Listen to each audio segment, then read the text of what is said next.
Materi apa lagi? Keputusan jelek lagi. Ya baik, terima kasih atas waktunya. Ya. Assalamualaikum warahmatullahi wabarakatuh. Waalaikumsalam warahmatullahi wabarakatuh. Selamat pagi. Pagi.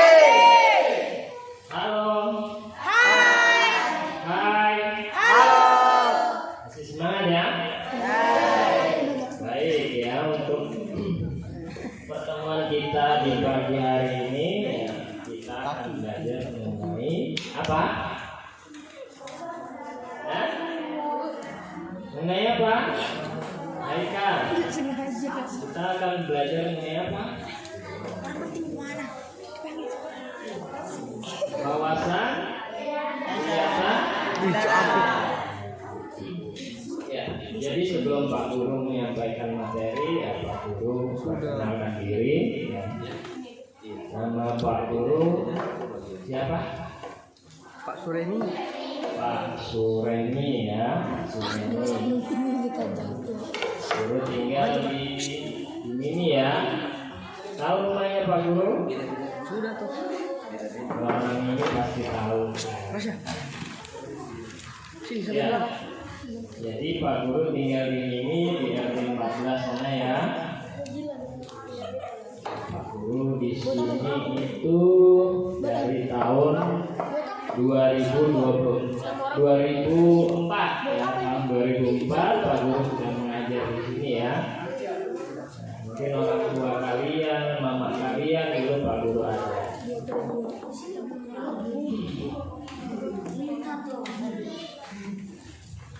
Sebelum kita mulai, ada yang mau bertanya? Saya Pak. Pak Guru nama siapa? Itu loh, dia belum. Pak Guru nama siapa? Saya Pak. Pak Guru. Ini ada di depannya, nah. Kelihatan nggak? Pak. Nah itu namanya Pak Guru ya. Pak. Dia mau kata dia mau tanya. Gunanya buat apa ini Pak? Tunggu, nanti tunggu perintahnya Pak Guru ya. Itu ada kertas sticky note yang Pak Guru bagikan, kakak kelas kalian bagikan. Nah, itu ada manfaatnya. Ya. Sudah. Jadi dengan kertas yang dibagikan satu atau dua lembar tadi ya, kita akan membuat tentang keyakinan kelas. Tahu nggak keyakinan kelas? Enggak. Ya. Kalau istilah sekarang itu keyakinan kelas, kalau dulu itu peraturan. Ya, jadi peraturan itu kalian yang buat. Sudah, Ya. Pak. Sudah. Kemudian apa? Kalian juga yang Si Dek. Enggak apa-apa lewat. melaksanakan. Mantap sekali. Awas rambutnya. Jadi seperti itu. Ih, ganteng. Ya, kalian yang membuat, kalian juga yang melaksanakan. Jadi kita buat bersama-sama. Nanti kalian laksanakan, Pak Guru juga laksanakan. Contohnya, ya, datang tepat waktu, ya, begitu ya. Kemudian Dapat apa makanan lagi? border. Situ. Contoh lain, buang sampah pada. Nah, apa lagi? Contohnya seperti itu. Tapi tidak boleh menggunakan kata tidak boleh, tidak boleh dituliskan. Harus kalimat yang positif. Ya. Buang sampah pada tempatnya, datang tepat waktu. Kalau dulu kan istilahnya dilarang terlambat, ya kan seperti itu Pak? Karena kata-kata itu sudah tidak boleh. Ya, jadi kata tidak itu jangan dituliskan. Bisa? Bisa dipahami yang belakang? Bisa? Bisa. Bisa semua? Bisa. Ya. Mulai sekarang dituliskan. Adek, jangan gitu. Apa saja menurut kalian yang kalian mau melaksanakan? Contoh tadi sudah 2. Tepat waktu, buang sampah pada tempatnya. Selanjutnya silakan.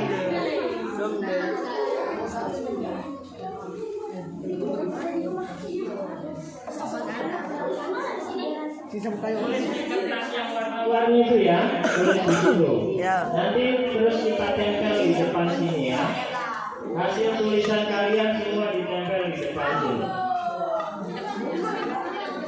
Ya. Masih ada yang belum paham? Coba silakan bertanya. Kalau sudah. Awas, kawit maju tuh.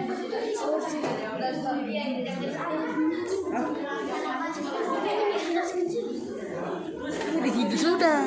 Tulisannya kecil-kecil.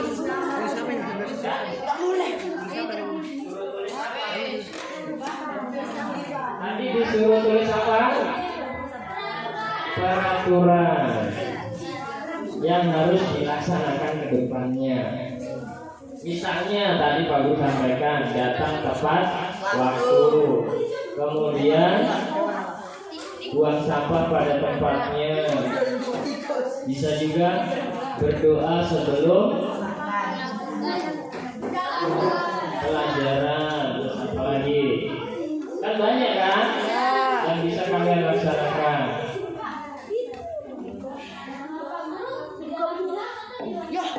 Di dalam kelas.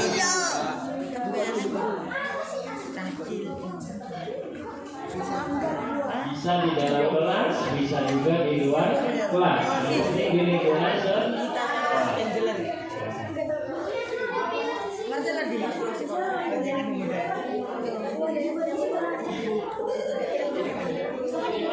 satu ya, minimal 1.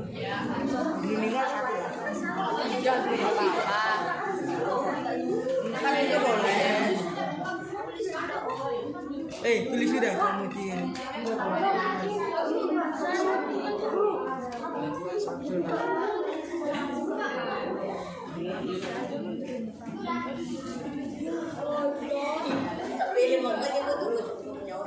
Kakak-kakak juga bisa bantu. Adiknya yang bingung ya.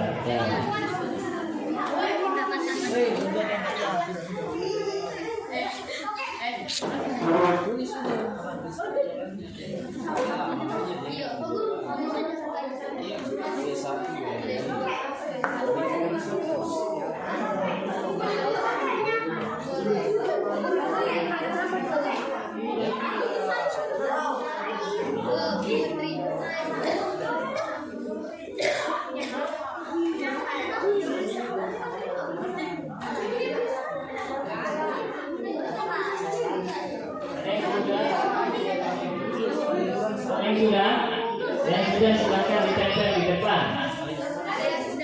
Ditempel di papan. Silakan aja. Papan namanya dilepas saja.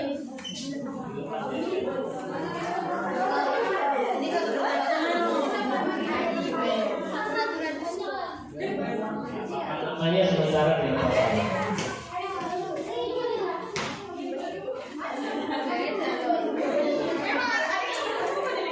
Ayo silakan yang sudah tempel di depan.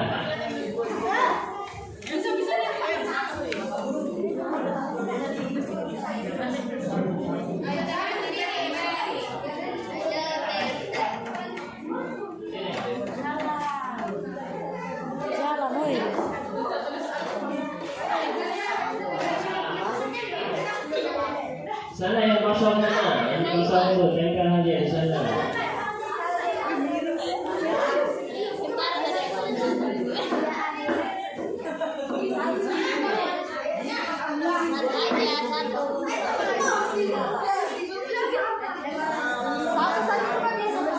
Yang terbalik tulisnya ke apa? Jadi tidak lengket.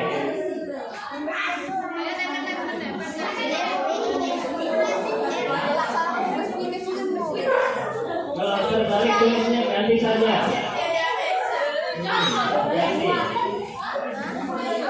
Diganti kalau terbalik tulis ya, kalau tidak nempel.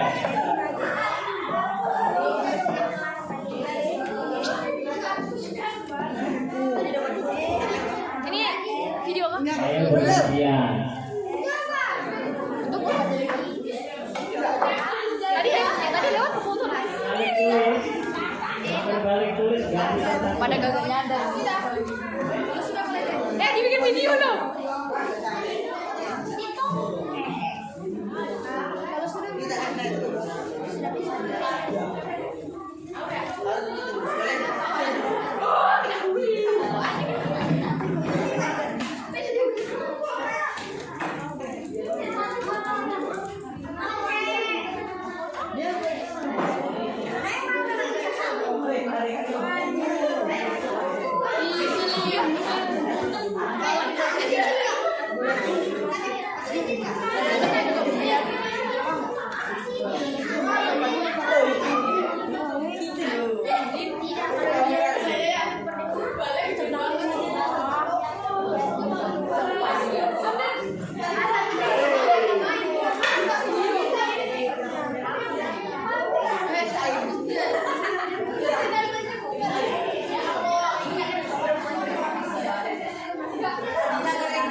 Yang tidak bisa ditempel tadi mana?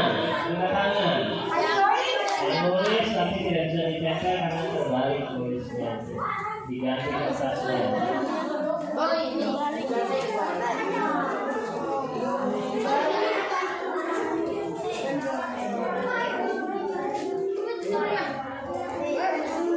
Ya, tempel sudah. Di mana posisi yang kamu mau diganti?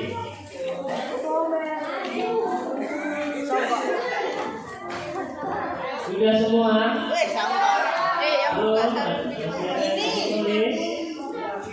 Pakai bambu. Silakan. Duduk dulu.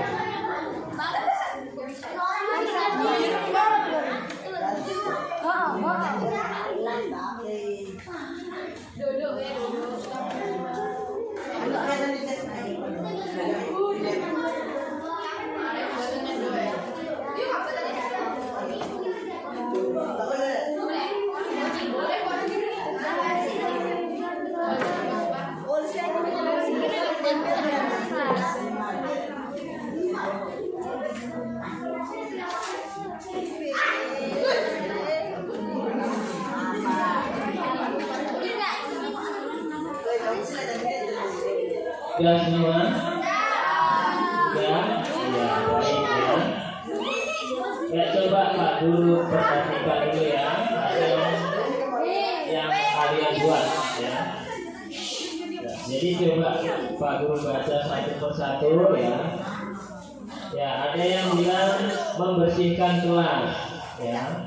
Kemudian ada yang memperhatikan guru, menjelaskan pelajaran atau materi, mengikuti tata tertib di sekolah, buang sampah pada tempatnya, datang tepat waktu, kemudian mendapatkan pendidikan, membuang sampah di tong sampah, kemudian menjalankan piket kelas, sopan di dalam kelas ya. Semua rata-rata bagus ya. Ya, jadi sopan ya. Berarti kalian dengan yang kalian buat ini berarti harus apa? Harus dilaksanakan. Sopan itu contohnya seperti apa?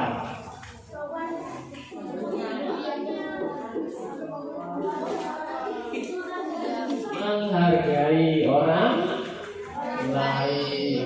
Ketika ada bapak ibu guru berdiri di depan, ketika kalian mau lewat, kalian apa?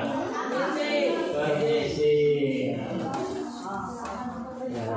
Kemudian buang sampah pada tempatnya, seperti itu ya. Jadi ketika nanti di kelas tidak boleh buang sampah sembarangan. Itu keyakinan yang kalian buat. Ya. Ya, kalau dulu namanya peraturan, sekarang namanya apa? Keyakinan kelas. Ketika keyakinan itu kita langgar, berarti ada apanya? Ada hukumannya. Bukan hukuman, tetapi apa? Konsekuensi. Kalau dulu namanya hukuman, sekarang menjadi sebuah konsekuensi. Ketika kita melanggar sebuah kesepakatan, berarti kita apa? Harus menerima konsekuensinya. Begitu ya. Ya, jadi ini nanti kita laksanakan bersama. Kalian yang menulis, bukan kalian yang buat. Dan untuk kita laksanakan bersama. Baik, mari kita tepuk tangan untuk kita semua.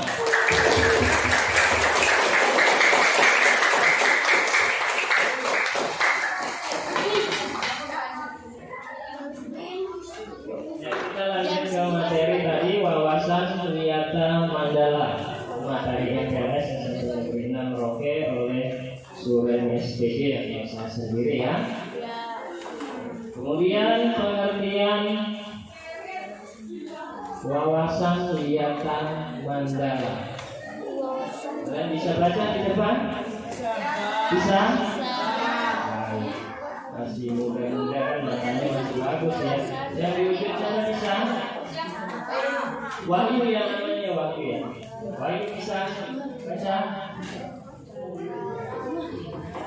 Jadi wawasan itu berarti cara meninjau ya, cara memandang atau cara melihat, cara tanggapan indrawi. Kalau melihat itu kan berarti indrawi ya, mata kita ya, terhadap sesuatu atau lingkungan.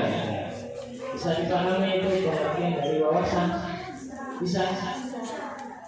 Kemudian wiyata berarti apa? Pendidikan. Kemudian mandala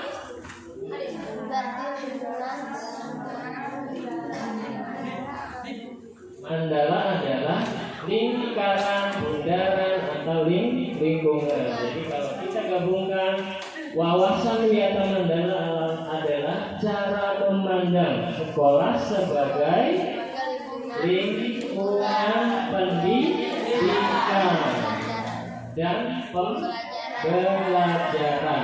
Bisa diingat apa itu wawasan wiyata mandala?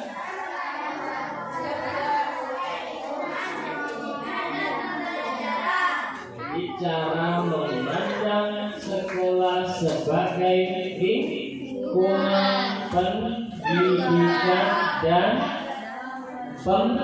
pembelajaran, gitu ya. Bisa dilanjut. Nah, itu pengertian wawasan wiyata mandala. Ya, kemudian sekolah sebagai lingkungan pendidikan dan pembelajaran, arti daripada wiyata mandala tadi, maka sekolah itu mengemban misi pendidikan. Ya. Oleh karena itu, sekolah itu tidak boleh digunakan untuk apa? Tujuan lain di luar pendidikan. Gitu ya. Jadi sekolah itu harus benar-benar menjadi ciri khas apa? Masyarakat belajar. Jadi kalian di sekolah sini berarti adalah masyarakat yang apa? Belajar. Jadi tugas kalian apa?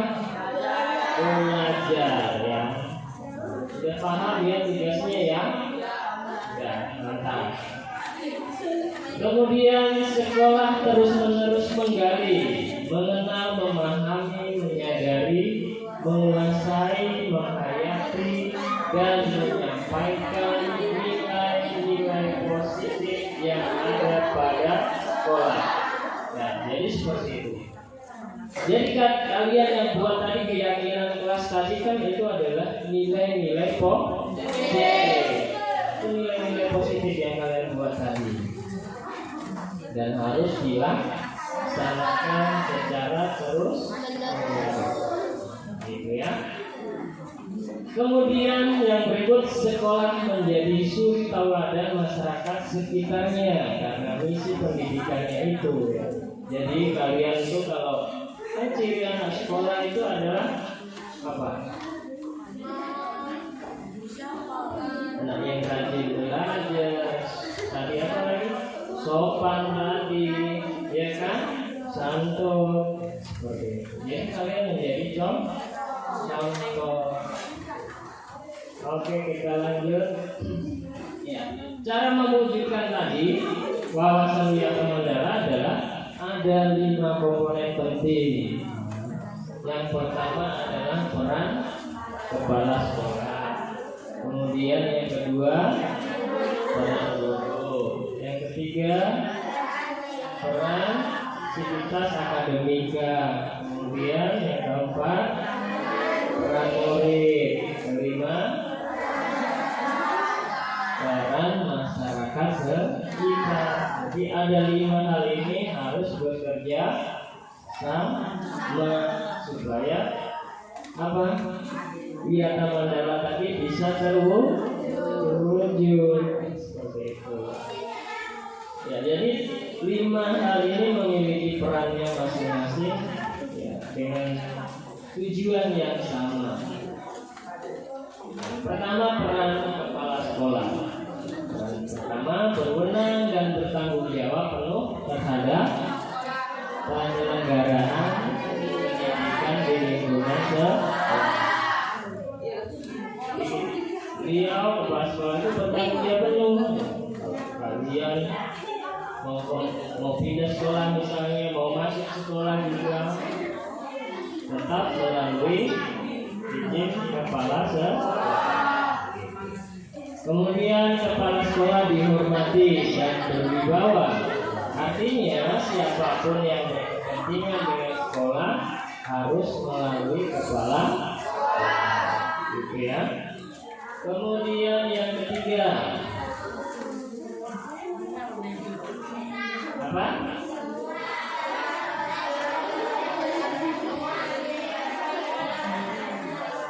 Ya, jadi semua aparat sekolah tidak boleh bertindak sendiri-sendiri, melainkan atas seizin kepala sekolah.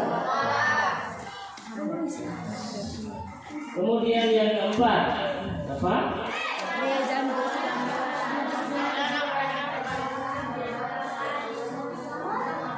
Kepala sekolah itu melaksanakan program-program yang telah disusun bersama komite sekolah. Jadi komite sekolah itu kan mewakili apa? Orang tua kan kalian. Kemudian yang berikut, menyelenggarakan musyawarah sekolah yang melibatkan pendidik, kemudian OSIS, komite sekolah, tokoh masyarakat, dan pihak keamanan setempat. Peran kepala sekolah. Kemudian menertibkan lingkungan sekolah, baik yang berbentuk sarana maupun peraturan atau tata tertib. Kemudian yang berikut, mengadakan rapat koordinasi yang bersifat insidentil antara guru, wali murid maupun siswa. Ketika terjadi sesuatu, sekolah itu berhak melakukan rapat. Kemudian menyelenggarakan kegiatan yang dapat menunjang kegiatan sekolah. Kalian bisa pikir, kemudian pramuka, paskibra, kemudian kesenian dan lain-lain. Olahraga juga ya. Hobinya olahraga nanti disalurkan bakatnya ya. Oke. Kemudian yang berikut, peran guru. Peran guru itu menjunjung tinggi martabat dan citranya, baik sikap dan tingkah lakunya. Kemudian guru itu menjadi tauladan atau contoh, gitu ya. Jadi pamor. Kemudian guru harus mampu memimpin baik di lingkungan sekolah maupun di luar lingkungan sekolah. Kemudian guru itu diburu dan ditiru, ya. Kemudian dipercaya oleh diri sendiri dan warga sekolah. Nah, itu peran guru. Kemudian peran sivitas akademika itu berkaitan dengan tata usaha, ya. Harus mendukung kepentingan administrasi dalam rangka proses belajar mengajar. Kemudian perangkat sekolah lain seperti pegawai, satpam. Kita di sini belum ada satpam ya. Kemudian tukang kebun, piket dan lain-lain harus melaksanakan hak dan kewajibannya sesuai bidang tugas masing-masing. Kemudian semua warga sekolah menjalin rasa persaudaraan demi kenyamanan warga sekolah. Jadi kita itu kalau di sekolah ini berarti kita itu semua saudara. Jadi tidak ada yang berantem, tidak ada yang marahan, ya. Semua kita anggap sebagai saudara. Bisa? Bisa tidak? Bisa, harus bisa. Nah, kemudian ini peran kalian, peranmu murid. Perhatikan baik-baik, ini peran murid, peran kalian. Yang pertama,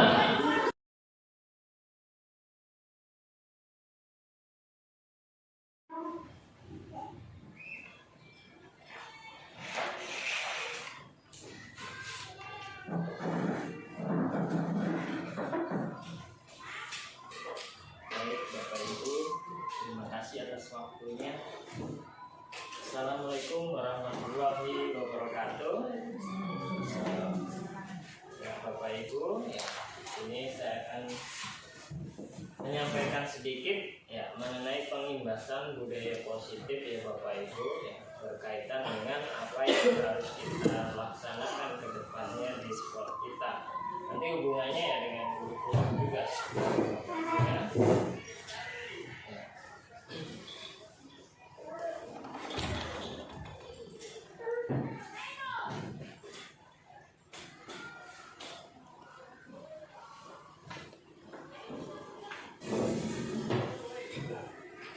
Pengimbasan modul 1.4 budaya positif oleh Surimi SPD ya, calon Bupengkar Angkatan 8 Kabupaten Merauke. Ya, apa itu budaya positif Bapak Ibu ya? Jadi budaya positif itu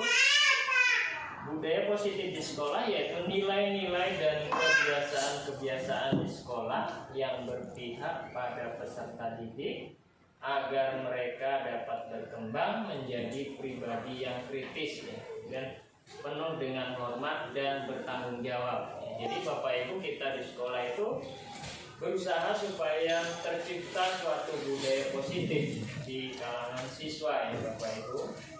Ya caranya kita harus merintisnya. Nah, dengan kurikulum merdeka ini kita upayakan bahwa kita akan menciptakan suatu budaya positif di sekolah.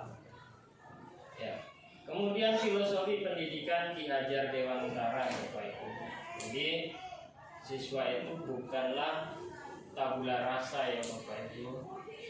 Kemudian semua anak itu terlahir dengan bakatnya masing-masing. Jadi kita itu tinggal mengarahkan saja. Kita tidak bisa mengubah bakat anak. Kemudian hal yang penting lagi adalah budi pekerti. Kemudian tugas guru itu menuntun bakat tersebut agar anak itu tumbuh dengan selamat dan bahagia. Yang kita selalu katakan salam dan bahagia. Kemudian guru itu diibaratkan sebagai petani, sedangkan anak didik kita itu sebagai benih, ya, benih-benih baik itu benih padi, benih kedelai, benih kacang. Kita ibaratkan seperti itu. Ya. Kita tugasnya itu merawat, agar mencapai kebahagiaan dan keselamatannya tadi yang setinggi-tingginya. Kemudian bahwa kita itu tidak terlepas dengan kodrat alam dan kodrat zaman. Ya, kita melakukan pendidikan, proses pendidikan itu tidak boleh terlepas dari kodrat alam. Maksudnya apa Bapak Ibu?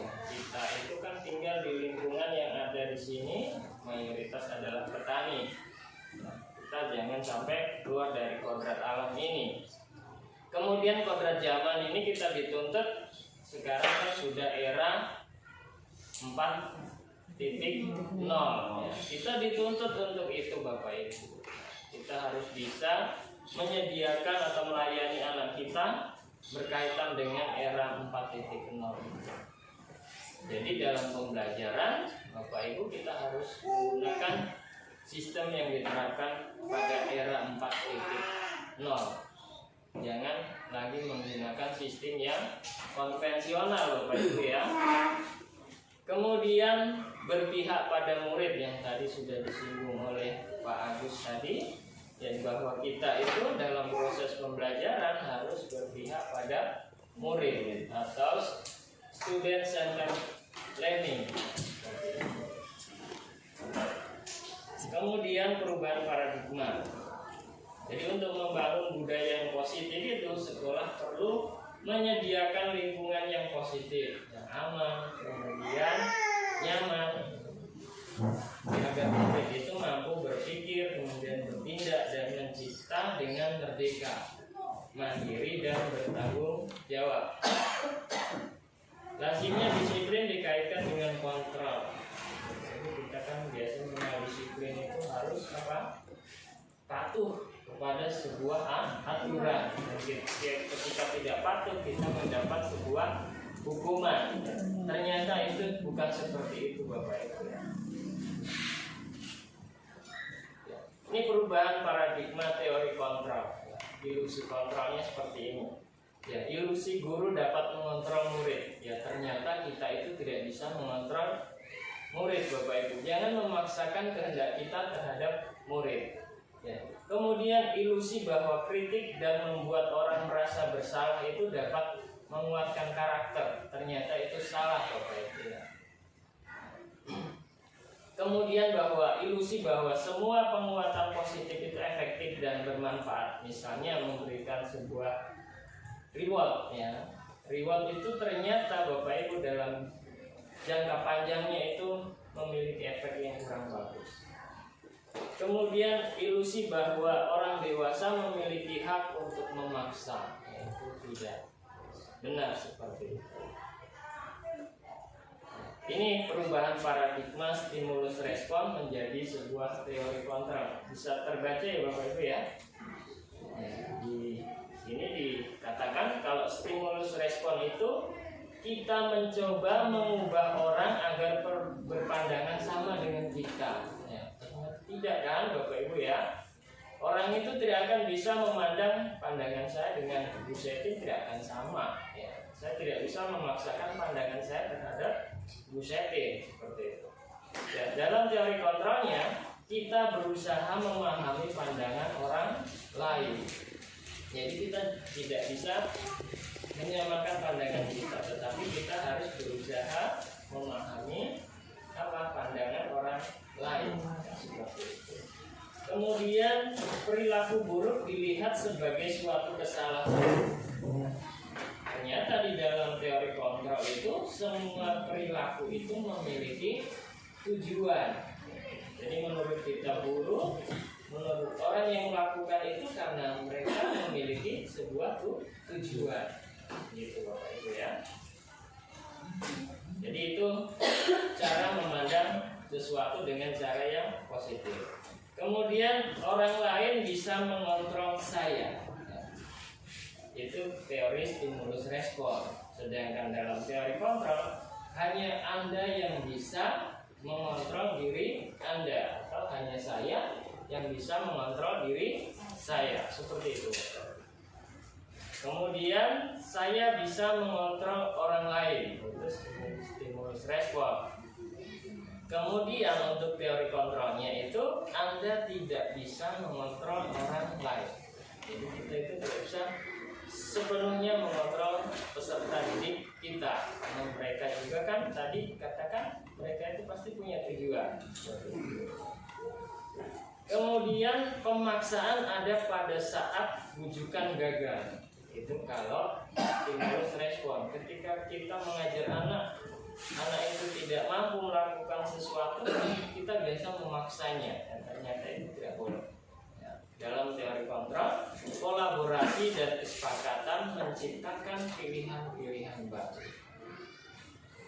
Kemudian model berpikir menang kalah kalau dalam stimulus respon. Tetapi dalam teori kontrol itu adalah pikiran kita, itu model pemikiran kita itu harus menang dan menang. Jadi semuanya menang. Seperti itu. Jangan ada yang dikalahkan. Itu teori kontrol, Bapak Ibu. Perbandingan antara stimulus respon yang kita gunakan sekarang kan sering kita gunakan seperti stimulus respon, Bapak Ibu ya. Nah, kita berubah paradigma itu ke teori kontrol. Memang tidak semudah yang saya katakan tadi. Kemudian kita memaknai kata disiplin ini.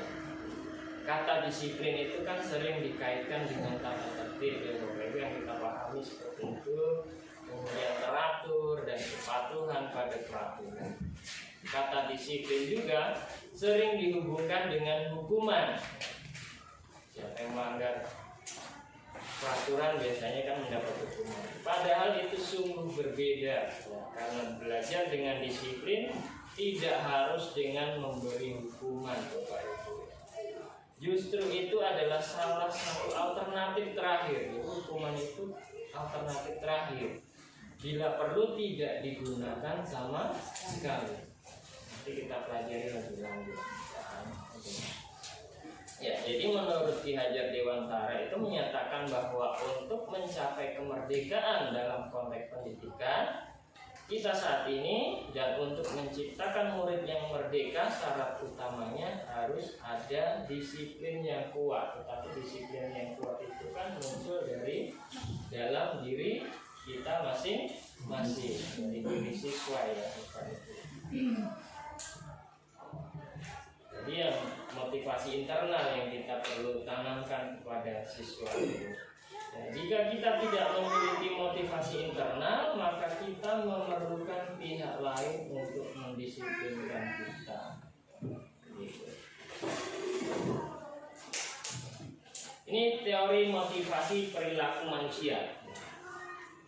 Yang pertama itu motivasi perilaku manusia itu yang pertama adalah menghindari ketidaknyamanan atau menghindari hukuman. Ya.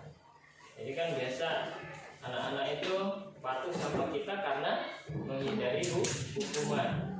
Tetapi itu kan adalah sebuah motivasi eksternal, bukan motivasi dari dalam dirinya.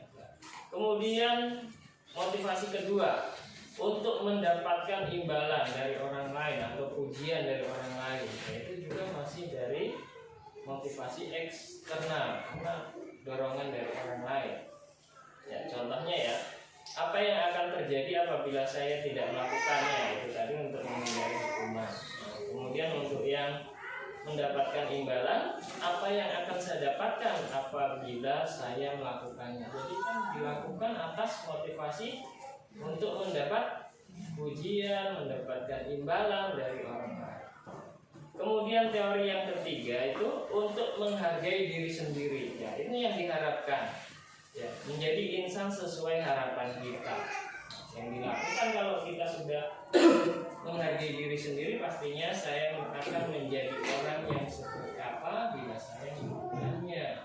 Sudah timbul dari dalam diri sendiri. Ini motivasi internal. Jadi tujuan disiplin sudah mengarah ke yang positif. Ya, ini budaya positif ini kan awalnya dari peraturan ya. Peraturan kelas itu kemudian dirubah menjadi sebuah keyakinan kelas. Jadi nanti Bapak Ibu itu apalagi wali kelas Bapak Ibu ya, nanti dibuat ya peraturan kelas itu diubah menjadi sebuah keyakinan kelas. Kalau peraturan kelas itu kan biasanya ungkapannya ada yang negatif ya Pak, dilarang ya kan, begitu kan.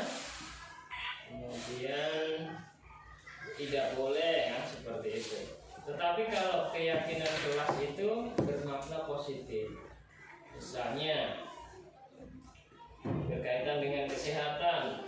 Misalnya ada aturan, kita kan misalnya ada aturan kita wajib menggunakan helm. Itu kan peraturan ya. Kenapa Bapak Ibu patuh dengan peraturan menggunakan helm itu? Menjaga apa? Melindungi kepala, berarti itu kan termasuk apa? Keselamatan. Ya itu. Jadi keyakinannya adalah kalau kita menggunakan helm itu berarti untuk keselamatan kita. Seperti itu ya Bapak Ibu ya. Nanti dari aturan-aturan yang ada di sekolah kita itu kita buat menjadi sebuah keyakinan. Kalau dengan keyakinan itu kan misalnya siswa itu melanggar, berarti kan bukan hukuman yang diperoleh, tetapi konsekuensi ya, seperti itu. Nah, dengan adanya keyakinan kelas itu diharapkan nanti muncullah namanya lingkungan yang positif. Kemudian dari lingkungan positif itu timbullah sebuah budaya positif. Itu yang kita harapkan di sekolah kita. Ini keyakinan kelas, hukuman dan penghargaan. Mengapa tidak peraturan saja? Mengapa harus keyakinan kelas? Mengapa kita memiliki peraturan harus menggunakan helm bila mengendarai kendaraan roda 2? Itu tadi kan jawabannya yang tadi itu untuk keselamatan. Jadi untuk mendukung motivasi intrinsik atau dari dalam itu, kembali ke nilai-nilai atau keyakinan yang lebih mengarah seseorang dibandingkan mengikuti serangkaian peraturan. Jadi kalau sudah ada keyakinan dalam diri pribadi kita masing-masing ya, peraturan itu sudah seperti biasa saja, seperti itu. Ya, ini keyakinan kelas ya. Keyakinan kelas adalah nilai-nilai kebajikan atau prinsip-prinsip universal yang disepakati bersama secara universal, yang lepas dari latar suku, agama, bahasa, ya, lepas dari suku. Nah, itu kan merupakan kesepakatan bersama dari sebuah komunitas. Kemudian menurut dosen tahun 1998, suatu keyakinan akan lebih memotivasi seseorang dari dalam atau intrinsik. Ya, seseorang akan lebih bersemangat untuk menjalankan keyakinannya daripada hanya sekedar mengikuti serangkaian peraturan. Ya, pembentukan keyakinan kelas itu. Keyakinan kelas itu bersifat abstrak daripada peraturan. Kalau peraturan kan bersifat rinci atau konkret. Kemudian keyakinan kelas itu berupa pernyataan-pernyataan yang universal. Pernyataan keyakinan kelas senantiasa dibuat dalam bentuk positif. Nah, kalau peraturan kan lebih banyak ke kalimat negatifnya. Keyakinan kelas hendaknya tidak terlalu banyak sehingga mudah diingat dan dipahami, sehingga mudah dilaksanakan oleh peserta didik kita. Semua warga kelas sebaiknya ikut berkontribusi dalam membuat kegiatan kelas lewat surat pendapat. Kemudian yang terakhir adalah bersedia meninjau kembali keyakinan kelas dari waktu ke waktu. Jadi setelah dibuat keyakinan kelas itu dilaksanakan, terus dievaluasi. Ini perbedaan antara peraturan dengan keyakinan kelas. Kalau peraturan selalu kembalikan buku ke tempatnya. Keyakinan kelas itu jadi sebuah tanggung jawab. Dilarang mengganggu orang lain. Itu keyakinannya kelasnya itu menghormati orang lain. Dilarang melakukan kekerasan. Bisa keselamatan, bisa menghormati orang lain. Dilarang menggunakan narkoba, masuk ke keyakinan kelas kesehatan, dan seterusnya. seterusnya. Itu Bapak Ibu ya. Buat bagi mati ya. Ya, ini contoh dari penerapan membuat keyakinan kelas. Mengganggu. Saya minta nomor klik ke sana. Bentar aja. Tak kayak surat tugas. Enggak.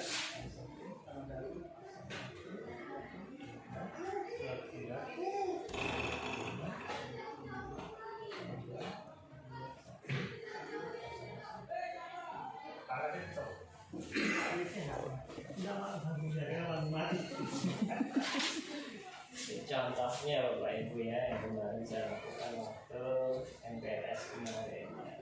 Nah, suruh anak-anak membuat sendiri keyakinan kelas yang mereka anggap penting buat mereka.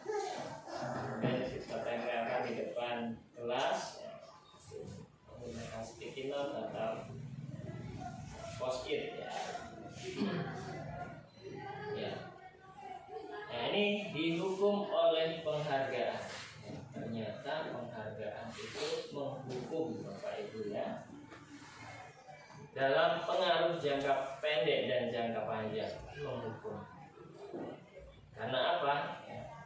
Karena ketika kita memberikan penghargaan kepada siswa, tetapi hanya siswa tertentu misalnya yang berprestasi saja, itu menghukum bagi siswa yang tidak berprestasi.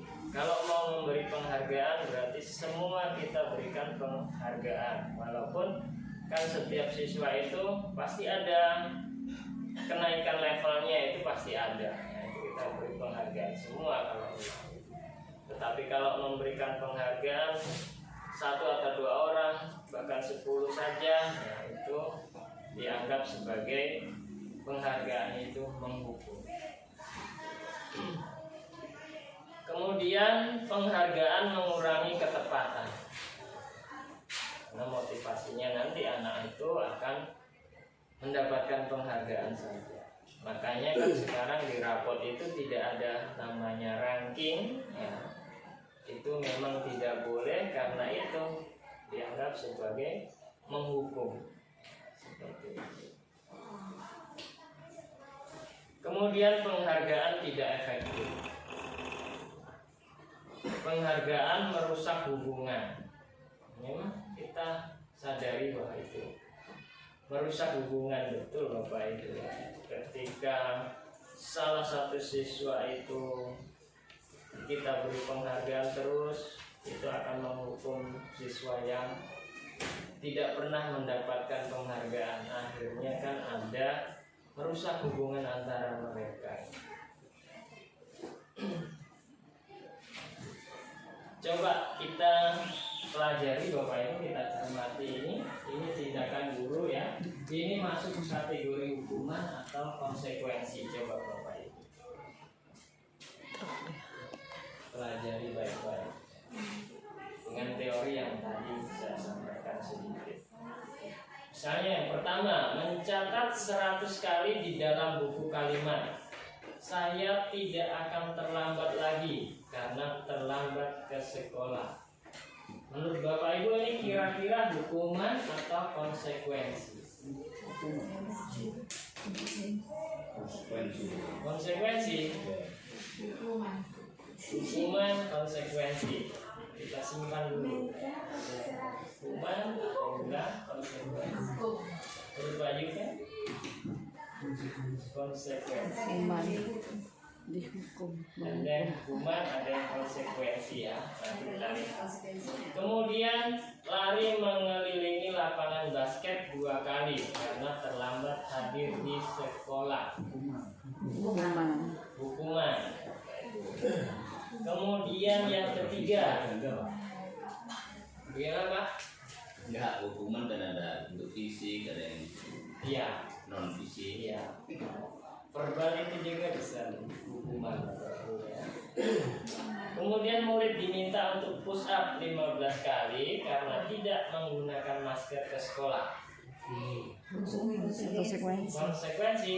Iya, konsekuensi. Nah, kita nanti lihat ada yang hukuman, ada yang konsekuensi ya. Konsekuensi itu Nomor 3. masker Oh iya. Oh iya. Murid diminta push up. hukuman Ini gambaran singkat Bapak Ibu ya. Ketika kita memberikan hukuman memberikan tindakan terhadap siswa dengan melakukan gerakan fisik, yaitu termasuk kategori hukuman. Tetapi tidak semua juga yang menggunakan fisik itu sebuah hukuman. Bisa itu masuk konsekuensi, tergantung konteksnya Bapak Ibu. Kita lihat. Kemudian yang berikut, menggantikan kertas tugas teman yang telah dicoret-coret. Konsekuensi atau hukuman? Konsekuensi ada yang bilang konsekuensi, ada yang bilang hukuman. Itu sah-sah saja. Kita lihat nanti ya Bapak Ibu. Kemudian membersihkan tumpahan air di meja tulis karena tersenggol pada saat belajar. Maka konsekuensi ya semua luar biasa. Kemudian meminta murid tidak mengenakan sepatu di sekolah karena tidak mengenakan sepatu hitam. Seharian ya, jadi anak itu tidak boleh pakai sepatu seharian karena tadi dia datang ke sekolah itu pakai sepatu warnanya putih. hukuman Tapi sehari dia tidak boleh itu ya.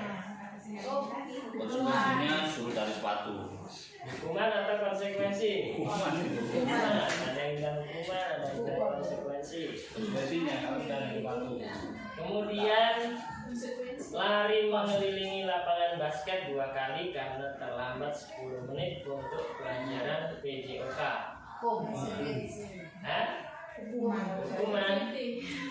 Kita lihat, kita buka. Oke ya. Jadi yang mencatat tadi itu sebuah hukuman Bapak Ibu ya. Kemudian lari mengelilingi lapangan basket tadi hukuman juga.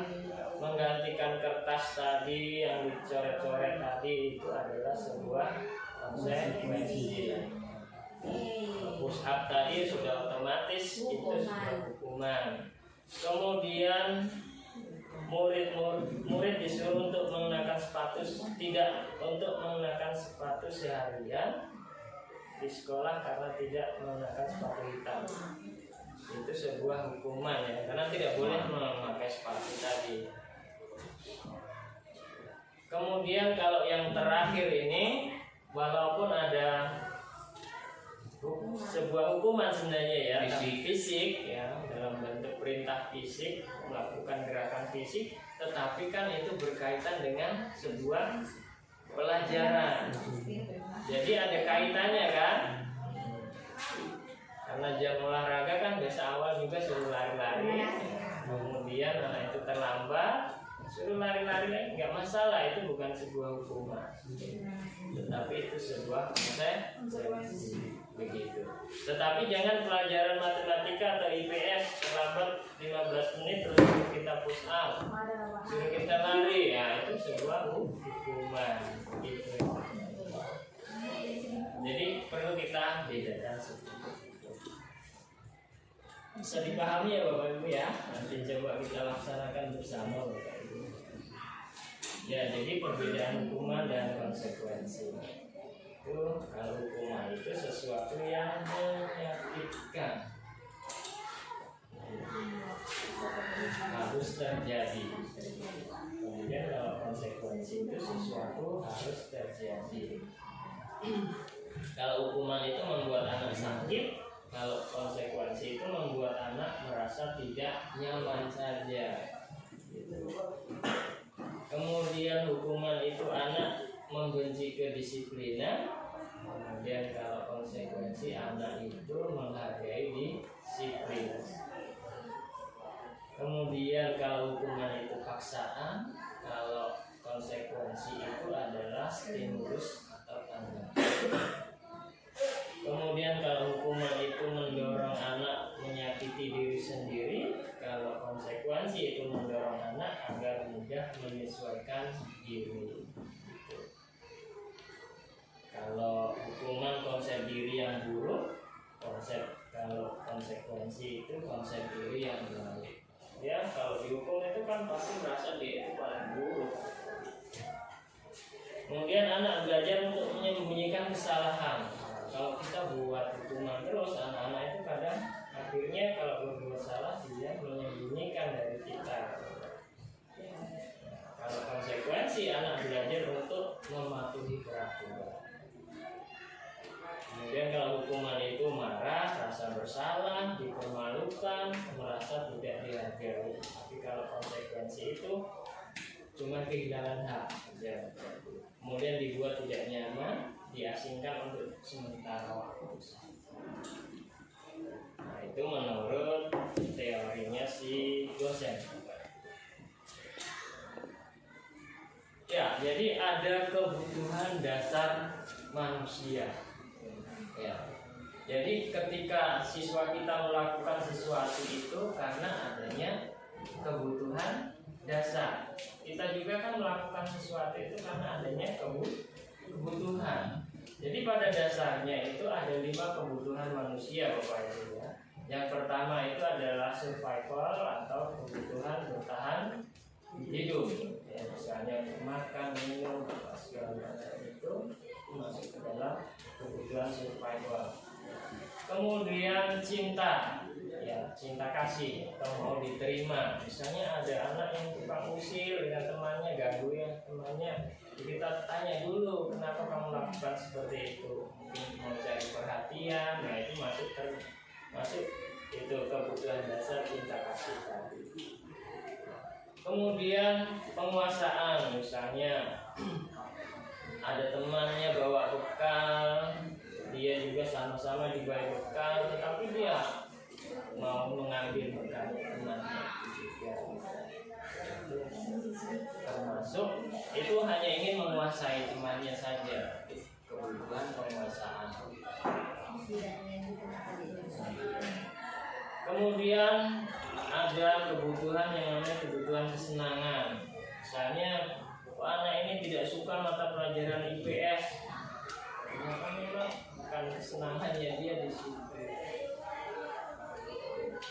Dia ingin keluar mencari kesenangannya. Kemudian kebutuhan yang terakhir kebebasan. Jadi ketika ada masalah pada siswa, kita tanya dulu apa sih penyebabnya, nanti kita bisa menentukan itu sebenarnya ingin memenuhi kebutuhan yang mana. Seperti itu ya Bapak Ibu ya. Jangan kita langsung teriak-teriak saja ya Bapak Ibu ya. Nah ini contoh. Ibu Ani guru kelas 5 di SD Pelita Hati sedang bingung menghadapi ulah salah satu murid di kelasnya. Agus lagi namanya. Beberapa anak telah datang dan mengeluh. Agus yang seringkali meminta bekal makan siang mereka